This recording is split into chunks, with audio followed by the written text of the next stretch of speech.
नमस्कार दोस्तों। आज के इस वीडियो में हम आरटेट 2016 का जो प्रश्न पत्र था, गणित के जो 30 प्रश्न पूछे गए थे, वो इस वीडियो में हल करेंगे। आपको पता ही होगा 10 प्रश्न टीचिंग मेथड के आते हैं, बाकी के 20 प्रश्न आपका जो गणित का सिलेबस है उनमें से आते हैं। आइए फटाफट इन प्रश्नों को हल करते हैं। और जो भी रीट 2021 की तैयारी कर रहा है, पुराने जितने भी पेपर हैं उनको हल्के में ना लीजिएगा। कई बार एजिटिक प्रश्न आपको एग्जाम में मिल जाते हैं। बाकी आपकी सोच है, जैसा आप चाहें।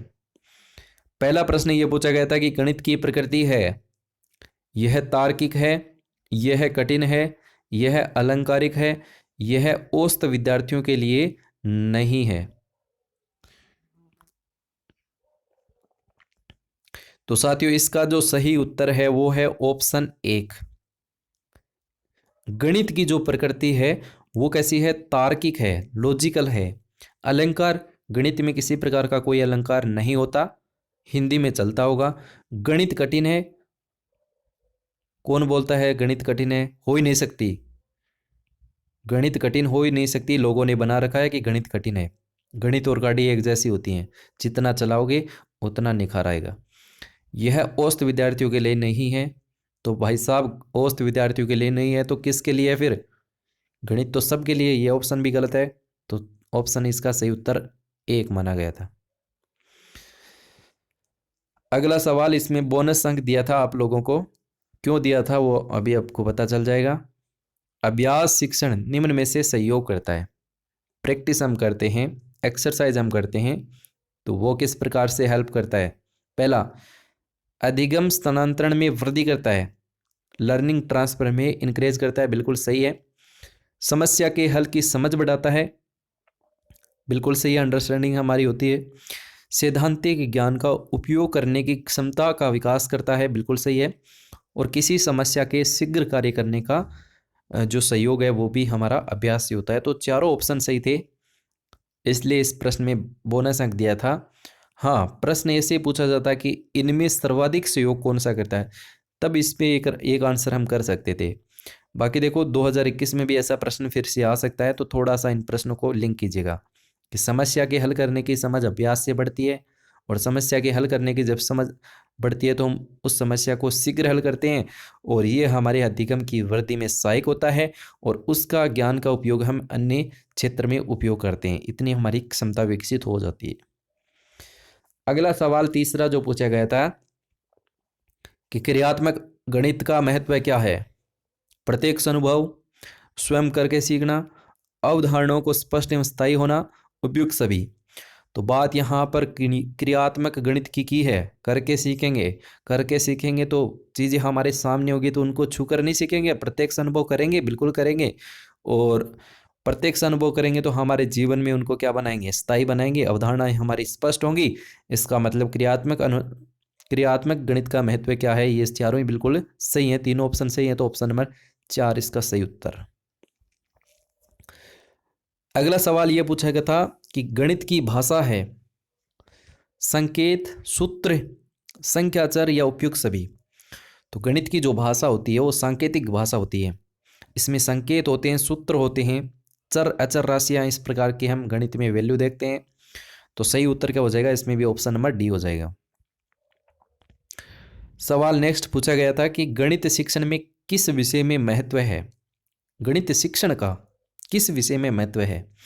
समुदाय में, सोसाइटी में, विज्ञान में, सिद्धांत एवं तर्क में, उपयुक्त सभी। तो देखिए, इसका उत्तर तो ऑप्शन नंबर डी होना चाहिए, क्योंकि गणित शिक्षण का सबसे अधिक महत्व सब में ही है। लेकिन विज्ञान जो है वो इसका सही उत्तर माना गया था, क्योंकि विज्ञान गणित के बिना संभव नहीं है। विज्ञान जो है उसमें भी गणित का क्या है? बहुत योगदान है। तो इसलिए इसका उत्तर जो है बी ऑप्शन माना गया था बोर्ड ने। बाकी देखो, समुदाय, इसमें भी गणित चलती है, लॉजिकली तो होती है गणित। तो इसमें ये जो प्रश्न है वो सर्वाधिक महत्व क्या है, ये होना चाहिए था। गणित शिक्षण का सर्वाधिक महत्व किसमें है? तो सर्वाधिक महत्व में हम बात करते तो कुछ और उत्तर हो सकता था। खैर, जो उत्तर माना गया था उसको हम फोकस करेंगे, क्योंकि हम गणित और विज्ञान के स्टूडेंट हैं, तो विज्ञान आंसर अपना बनता ही बनता है। अंक गणित शिक्षण की उपयुक्त विधि है प्रोजेक्ट विधि, प्रदर्शन विधि, विश्लेषण विधि, और इनमें से कोई नहीं। एक प्रश्न ये पूछा जाता है कि संश्लेषण, थोड़ा सा बता देता हूं एक सेकंड के लिए। एक होती है आपकी विश्लेषण विधि। संश्लेषण में से याद रखना आपको समेटना, और विश्लेषण में वी से आपको याद रखना है विस्तार। किसी भी चीज का हम विस्तार करके बच्चों को सिखाते हैं वो आपकी विश्लेषण विधि होती है, और चीजों को समेट कर एक हम चीज को बताते हैं वो आपका क्या होता है, संश्लेषण। प्रश्न आपसे एग्जाम में ये आएगा कि कौन सी विधि है, जो ये ऐसे आ सकता है कि संश्लेषण विधि का उपयोग विश्लेषण से पहले होता है या विश्लेषण विधि का उपयोग संश्लेषण से पहले होता है। तो पहले हम चीज़ों का विस्तार करेंगे, इसका मतलब पहले विश्लेषण आएगा और उसके बाद क्या आएगा, संश्लेषण आएगा। इसमें यह पूछा है कि अंकगणित शिक्षण की उपयुक्त विधि। तो बच्चे को हम सिखा रहे हैं 9 का स्क्वायर कितना होता है, 81 होता है। आप बच्चे को विस्तार करके बताइए 9 गुणा 9 कर बेटा, तो कितना आएगा आंसर। ये क्या है, ये विस्तार कर रहे हैं, तो विस्तार विश्लेषण विधि होगी, ऑप्शन नंबर सी होगा। नेक्स्ट सवाल ये पूछा गया था कि एक अध्यापक कक्षा शिक्षण में किस उद्देश्य को प्राप्त करता है। एक अध्यापक है, कक्षा शिक्षण में किस उद्देश्य को प्राप्त करता है, ज्ञानात्मक, भावात्मक, मनस चालक यानी साइकोमोटर, उपयुक्त सभी। तो शिक्षण के बेहतरीन 3 उद्देश्य यही हैं जो बलूम ने दिए थे। तो तीनों ऑप्शन है, तो तीनों ही सही हो जाएंगे, 4 हो जाएगा इसका, तो कोई बहुत ही आसान हो गया ये तो प्रश्न। निदानात्मक परीक्षण का महत्व है अगला सवाल, शिक्षण में, परामर्श में, उपचारात्मक शिक्षण की व्यवस्था में या उपयुक्त सभी में। तो देखो निदानात्मक परीक्षण जो होता है वो टीचिंग में तो इम्पोर्टेंट सही है, शिक्षण में तो उपयोगी है ही है, कौन कह रहा है शिक्षण में उपयोगी नहीं है। उपचारात्मक शिक्षण की व्यवस्था में बिल्कुल सही है। रिमीडियल हम कोर्स तैयार करते हैं तो उसमें पहले बच्चे की कठिनाई किस में है, किस चीज़ में वो बच्चा कमज़ोर है, ये सारी चीज़ें किस में पता लगती हैं, डायग्नोस टेस्ट में पता लगती हैं, निदानात्मक में लगती हैं। तो इसका तो ये तो होना ही होना है। परामर्श और निर्देशन में एक बच्चा 10वीं पास करके हमसे पूछ रहा है कि मैं साइंस लेऊँ या आर्ट लेऊँ, हम उससे पूछेंगे बेटा तेरा 10वीं में मार्क्स बता, किस विषय में कितने मार्क्स हैं, उसके आधार पर हम बच्चे को कहते हैं बेटा तू आर्ट्स ले, तू साइंस ले। ये क्या है, ये यही तो है निदानात्मक परीक्षण, मूल्यांकन का ये एक भाग है। तो सही उत्तर क्या हो जाएगा, ऑप्शन नंबर डी हो जाएगा। अगला सवाल, 9वां सवाल ये पूछा गया था कि गणित शिक्षण में अध्यापक की भूमिका क्या है। गणित शिक्षण में अध्यापक की क्या भूमिका है, दार्शनिक की, मित्र की, परामर्श की या उपयुक्त सभी। तो तीनों ही बिल्कुल सही है। गणित के रूप में एक टीचर जो होता है वो फिलोसफर भी होता है, फ्रेंड भी होता है, काउंसलर भी होता है, तो उपयुक्त सभी इसका सही उत्तर। और अंतिम सवाल जो शिक्षण विधि का था वो ये था कि गणित शिक्षण की उपयुक्त विधि है व्याख्यान विधि, प्रदर्शन विधि, आगमन निगमन विधि या उपयुक्त सभी। तो देखिए आगमन निगमन विधि एक ऐसी विधि है जो हर सब्जेक्ट में सबसे उपयुक्त विधि मानी जाती है। सी ऑप्शन इसका सही उत्तर था। तो ये 10 प्रश्न थे आपके टीचिंग मेथड के, कितने प्रश्न 10 में से कमेंट में जरूर बताइएगा। अब हम हल करते हैं अगले जो 20 प्रश्न थे आपके उनको। पहला सवाल ये पूछा गया था 2016 में मैथमेटिक्स से घातांक करने वाला जो टॉपिक है उसमें से था ये प्रश्न कि रूट 3 का 5 यानी घात 5 गुणा 9 गुणा 2 बराबर रूट 3 बराबर 3 की घात n और 3 √3 में n का मान क्या था। देखो √3 से एक घात आप कैंसिल कर दो, इधर कितना बच गया, √3 की घात 4 बच गया। √3 की घात 4 का मान कितना होता है, √3 गुणा √3 गुणा √3 गुणा √3, दोनों से 3 आएगा, दोनों से 3 आएगा, 3 3 कितना हो गया, 9 हो गया। और 9 पहले से यहाँ पे 2 है तो 9 की घात इधर हो गई 3 और इधर बच गया आपका 3 की घात n+1 हो गया। n+1 क्यों है, क्योंकि इधर समान है आधार, ये तो कैंसिल हो गया, 3 3 समान है, आधार समान है, घातें जुड़ गई, n+1 हो गई। इसको भी हमें 3 बनाना पड़ेगा ताकि इन दोनों की आधार समान हो जाए। तो इसको समान बनाएंगे तो 3 का स्क्वायर करेंगे और 3 का स्क्वायर करेंगे तो ये हो जाएगा 3 की घात, ऊपर क्यूब है तो 3 दूने कितने हो गए 6, 3 की घात कितना हो गया 6 और बराबर में क्या बन रहा है 3 की घात n+1, आधार समान है, घात बराबर कर दो, n+1 बराबर कितना हो गया, n+1 बराबर हो गया आपके 6, तो n की वैल्यू कितनी आ गई 5 आ गई। Option C is the correct answer. अगला सवाल, और ये सवाल भी बहुत अच्छा सवाल है, बहुत ही सिंपल सवाल है। 2x plus 4y minus 8xy minus 1 बराबर कितना होगा। तो देखो इन चारों में से दो दो के जोड़े बनाने हैं, कॉमन लेना है। तो पहले और दूसरे में कॉमन नहीं आ रहा, तो पहले और तीसरे में तो कॉमन आ रहा है ना, बिल्कुल आ रहा है। क्या कॉमन आ रहा है, कॉमन का मतलब दोनों में किसका भाग जाता है।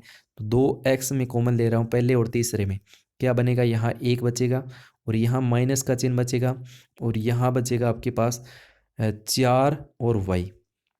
ठीक है। अब दूसरे और इनमें कॉमन ले रहा हूँ तो एक माइनस का कॉमन लेना पड़ेगा। एक एक कॉमन ले रहा हूँ मैं दोनों में, एक कॉमन लूँगा तो ये माइनस वाला क्या हो जाएगा प्लस का, और ये प्लस वाला किसका हो जाएगा माइनस का। ब्रैकेट दोनों सेम आने चाहिए, ये अपनी मैथ कहती है। तो एक ब्रैकेट अपने पास आ गया 2x माइनस 1 और दूसरा ब्रैकेट आ गया 1 माइनस 4y। कौन सा ऑप्शन है देख लो, बी ऑप्शन हो जाएगा, 1 माइनस 4y और 2x minus 1। B option is the correct answer. अगला सवाल लेते हैं, बताइए कमेंट में फटाफट से इसका आंसर क्या हो जाएगा। 3x प्लस 7y बराबर 75, 5x माइनस 5y बराबर 25। तो x प्लस y का मान क्या होगा। साथियों ये जो वीडियो मैं बना रहा हूँ ये पहले 48 मिनट का इससे पहले बन चुका है, और उसमें आवाज़ जो थी वो प्रॉब्लम थी, पूरे में आवाज़ नहीं आ रही थी, इसलिए दोबारा बना रहा हूँ। तो आप समझ सकते हैं एक वीडियो को बनाने में कितने घंटे लग जाते हैं। फिर भी कोशिश रहती है, पहले वाले वीडियो में इतना शानदार तरीके से मैंने उसको समझाया था, अब दोबारा बता रहा हूँ तो वही चीज़ रिपीट हो रही है, तो थोड़ा सा जल्दबाजी हो रही है ना, समझ सकते हैं आप। तो देखो पहले वाले वीडियो में मैंने आपको अच्छी प्रकार से समझाया था, इस वाले वीडियो में समझाने का इतना मन नहीं कर रहा क्योंकि चीज़ें रिपीट हो रही हैं तो मज़ा नहीं आता। तो देखो 3x प्लस 7y बराबर 75 है, 5x माइनस 5y बराबर 25 है। तो दोनों ब्रैकेट हम सेम करते हैं, 2018 में ये प्रश्न आया था ऐसा ही। तो ब्रैकेट सेम करने का मतलब ये होता है कि एक वैल्यू जो होती है वो समान करते हैं ताकि दूसरी वैल्यू का आंसर पे मिल जाए। एक्स और वाई का मान निकालना है तो दोनों में से एक्स और वाई का मान निकालने के लिए एक्स या वाई को एक जैसा करना पड़ेगा। तो इसके लिए हम इस वैल्यू को 5 से गुणा करेंगे, इस वैल्यू को हम 3 से गुणा करेंगे।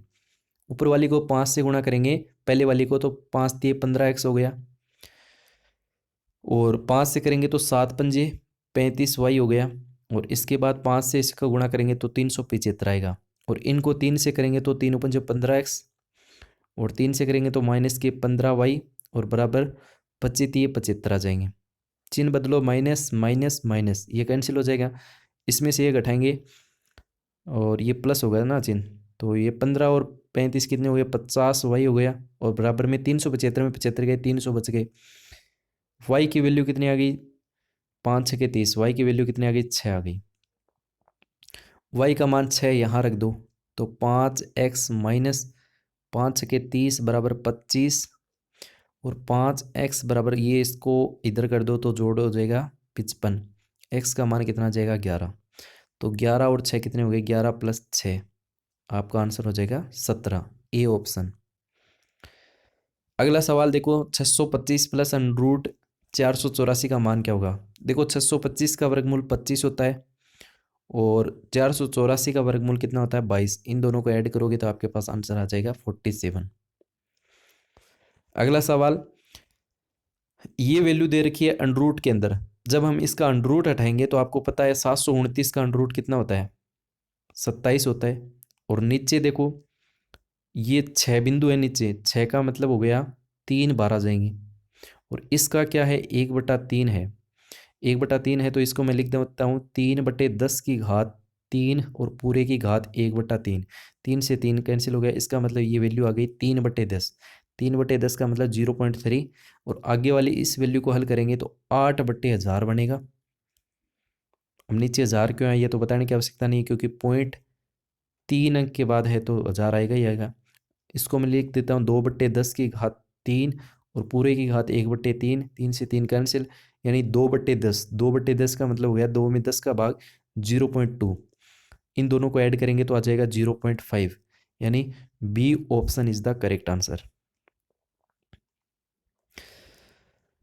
अगला सवाल छठा ये पूछा गया था कि साधारण ब्याज की किस दर से कोई धन 8 वर्ष में दुगुना हो जाएगा। एक मान लेता हूँ धन, वो 8 साल में कितना हो गया, 2 गुना हो गया। कोई एक धन है वो 8 साल में कितना हो गया, 2 गुना हो गया। तो 2 गुना हो गया, इसका मतलब एक ब्याज का बना होगा, तभी तो दुगुना हुई होगी। एक ब्याज का बना है तो ब्याज गुणा 100। अपने को पूछे क्या है, दर पूछिए, तो दर हम क्या करते हैं, ब्याज गुणा 100। ब्याज कितना, 1 गुणा 100। और मूलधन, मूलधन 1 गुणा समय कितना है, 8 है, तो 8 कर दीजिए। 1 से 1 कैंसिल हो गया। 100 में 8 का भाग देंगे तो आ जाएगा आपके पास 50/4 यानी 12/2 यानी साढ़े सॉरी 25/2। 50 का आधा 25 हो गया ना, 25, 4 का आधा 2, 25 में 2 का भाग देंगे तो आपके पास आ जाएगा 12.5। B option is the correct answer. चलो अगला सवाल लेते हैं फटाफट। ए प्लस बी अनुपात बी प्लस सी अनुपात सी प्लस ए बराबर 6:7:8। A plus B plus C का मान दे रखा है 14। कुछ भी नहीं करना, ए प्लस बी प्लस सी का मान दे रखा है 14। अपने को सी का मान पूछा है, सी का मान पूछा है तो ए प्लस बी का मान रख दो ना। ए प्लस बी का मान कितना है, 6, तो 6 यहाँ पे रख दो, प्लस सी बराबर 14। सी का मान निकालेंगे तो 14 माइनस 6 बराबर कितना जी से 8, और आंसर हो जाएगा सी। अगला सवाल लेते हैं 8वां कि नीना और मीना ने क्रमशः 30,000 और 45,000 रुपए के निवेश से व्यापार प्रारंभ किया। 2 वर्ष बाद 1.5 लाख रुपए लाभ में से मीना का क्या लाभ होगा। तो ऐसे सवाल हमने बहुत किए हैं। पहले तो इनका जो अनुपात है वो निकालते हैं। नीना है, एक है मीना, 3 बिंदी से 3 बिंदी, 15 के पहाड़े से काटे 2 और 15 के पहाड़े से काटे 3। मीना का पूछा है तो मीना कितने नंबर पे है, 3 पे, तो 3 बट्टे टोटल कितना है 5 और गुणा कर दो 1.5 लाख। 5 के पहाड़े से काटेंगे तो 3 और 3 का 3 से गुणा करेंगे तो आपके पास आ जाएगा 90,000। किसी ऑप्शन में 90,000 है क्या, नहीं है, तो ऑप्शन नंबर डी हो जाएगा। सवाल नंबर 9 लेते हैं फटाफट। 1/2 % का दशमलव भिन्न में मान क्या होगा। 1/2 और परसेंट हटाएंगे तो 2 बिंदी लगाएंगे, और इसका पूछा है दशमलव में मान पूछा है तो 1/200 कितना होता है, 1/2 0.5 होता है, 2 बिंदी और हैं तो इसका मतलब 0.05। आंसर हो जाएगा सी ऑप्शन।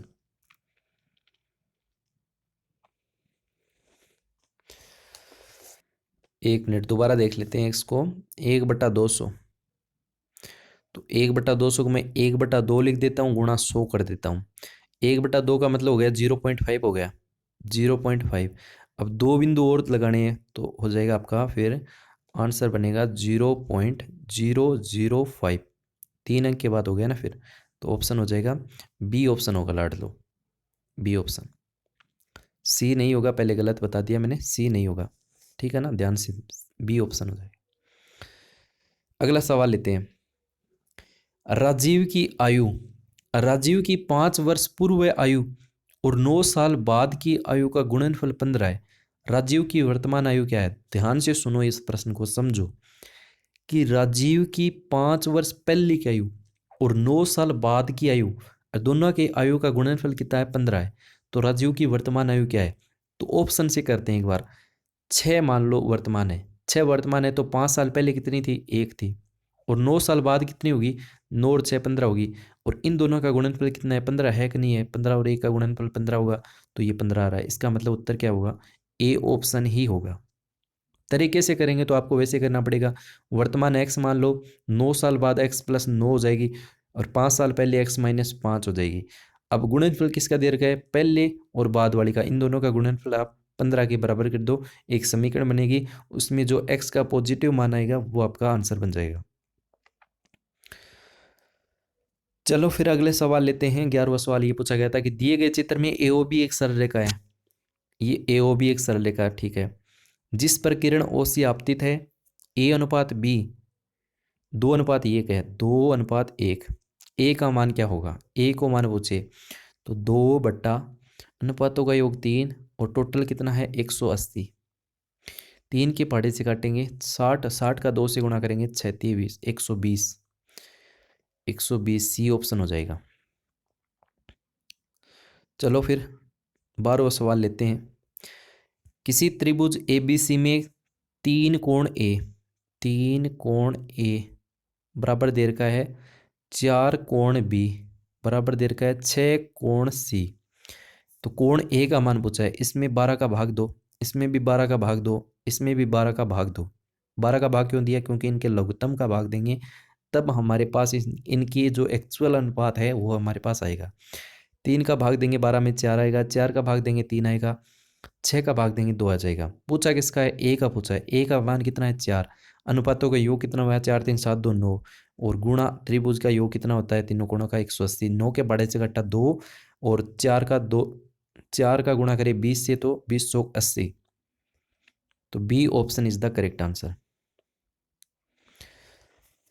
अगला सवाल देखो, दी गई आकृति में ओ वर्त का केंद्र है, ए सी बी 40 है, ये 40 है, तो ए ओ बी पूछा है, ये वाला पूछा है। तो ये एक सीधी प्रमेय होती है, परिधि पर जो कोण होता है वो केंद्र पर कोण का आधा होता है। तो यहाँ पर जो 40 दे रखा है इसका मतलब केंद्र पर कितना है? वो 80 है, 80 का आधा ऊपर है।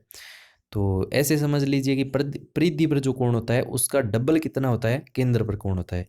हाँ, दोनों की ये जो जीवा होती है वो हमेशा समान होनी चाहिए, एक ही जीवा पर बने कोण। तो मेरे ख्याल से ये प्रमेय आपको पता है तो ये सवाल आराम से हो जाएगा।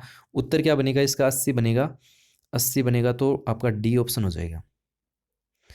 अगला सवाल लेते हैं, एक वर्त की त्रिज्या 3 गुनी करने पर नई परिधि व पूर्व परिधि से कितना गुणा हो जाएगी? एक वर्त की त्रिज्या 3 गुनी करने पर नई परिधि अपनी पूर्व परिधि से कितना गुणा हो जाएगी?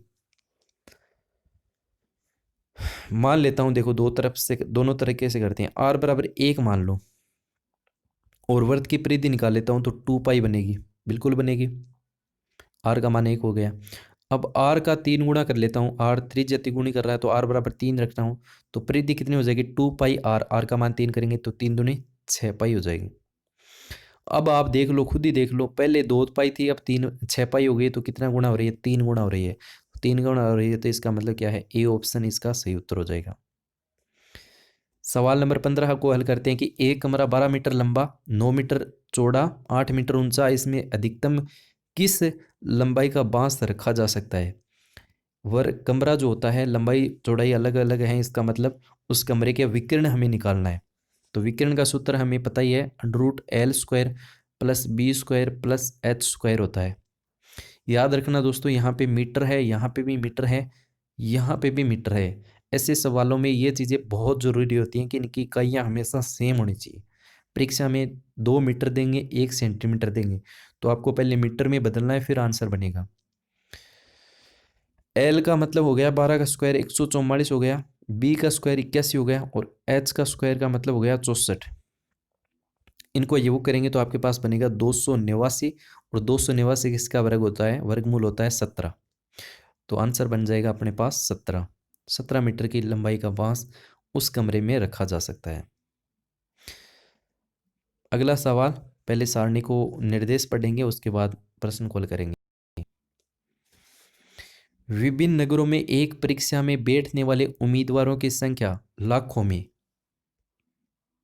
यानी ये उम्मीदवार हैं, ये लाखों में।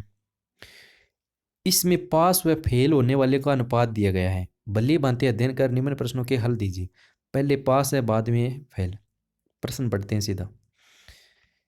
ई से परीक्षा में पास, नगर ई की बात कर रहा है, परीक्षा में पास होने वाले उम्मीदवारों की संख्या कितनी है? उम्मीदवारों की संख्या पूछिए ई में पास होने वाले। ई कहाँ? पहले ये देखो, ये रहा। पास होने वाले कितने हैं? इसमें 3 है, पहले वाले पास है ना, तो 3। अनुपातों का योग कितना है? 5 और गुणा में कितना करेंगे? ई में कुल उम्मीदवार कितने? 1.85 यानी 1,85,000। 5 के पाड़े से काटेंगे, 5 3 15, 3 बच के 7 पंजो 35, 37 का 3 से गुणा करेंगे, 7 3 21, 3 3 9 2 11, 111 और आगे 3 बिंदी आ जाएंगे लाखों में ना, तो 1,11,000 आंसर बनेगा। 1,11,000 डी ऑप्शन हो जाएगा। अगला सवाल लेते हैं, प्रश्न नंबर 17 कह रहा है कि परीक्षा में फेल होने वाले छात्रों की सर्वाधिक संख्या किस नगर की है? फेल होने वाले छात्रों की सर्वाधिक संख्या पूछिए, फेल होने वाले छात्रों की संख्या। तो फेल होने वाले ये लास्ट वाले हैं। पहले इसका निकालेंगे तो 3/10 करेंगे और गुणा में इसका कितना है? 1,25 है तो 1,25 करेंगे। इसी प्रकार से इस वाले का निकाल के देखेंगे, 3/8 गुणा 3.14 करेंगे। तो ऐसे करेंगे तो बहुत टाइम लग जाएगा। आपको दिमाग में ये रखना है कि नीचे मान ज़्यादा आता है, भाग में हम किसी चीज़ का भाग ज़्यादा संख्या का देते हैं तो सीधी सी बात है उत्तर कम आता है। उत्तर कम आता है तो मिनिमम उम्मीदवार होंगे। इसका मतलब भाग जिसमें कम दिया जा रहा है वो संख्या हमेशा क्या आएगी, ज़्यादा आएगी। तो भाग किस में दे रहे हैं, यहाँ पे भाग देंगे तो कितने का देना पड़ेगा, 10 में। इसमें भाग देंगे तो कितने का देना पड़ेगा, 8 का। इसमें भाग देंगे तो भाग कितने का देना पड़ेगा, 9 का। और इस वाले में भाग देंगे तो भाग कितने का देना पड़ेगा, 4 का। 4 का भाग देंगे तो सब में 8 9 10 12 का भाग दे रहे हैं तो वैल्यू कम आ रही है। और 4 का भाग देंगे तो सीधी सी बात है वैल्यू क्या आएगी, ज़्यादा आएगी। इसका मतलब डी आंसर बन जाएगा।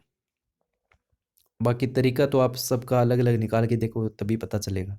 तरीके से आप थोड़ा सा दिमाग लगा के करोगे तो पेन भी नहीं छूना पड़ेगा।